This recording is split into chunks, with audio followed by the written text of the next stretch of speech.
The decorations are up, the candy's out there on the porch, and the trick-or-treaters are out in full force. But with Halloween on a Wednesday this year, many may prefer a quiet night in on club couch, watching a good movie.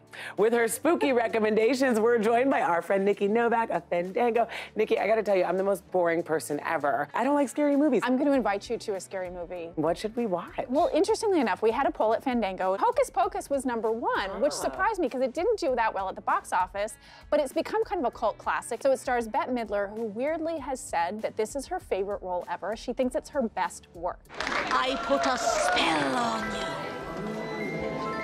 And now you're mine. Interesting fact, the role of Max, the teenage boy that the whole movie centers around, Leonardo DiCaprio was offered an obscene amount of money and he turned it down because he wanted to do What's Eating Gilbert Grape. That worked out well for him too. He's fine. 20,000 Academy Award nominations later, he's doing fine. Yeah, that movie is fantastic as well. Okay, so let's talk classics then. What are those classic movies that you just love? The Shining is one of those movies that just sort of stands out as not only being one of the greatest horror movies of all time, but one of the greatest movies of all time. Yes. And I think Jack Nicholson's performance is one of those performances that people think is just one of the all-time greats.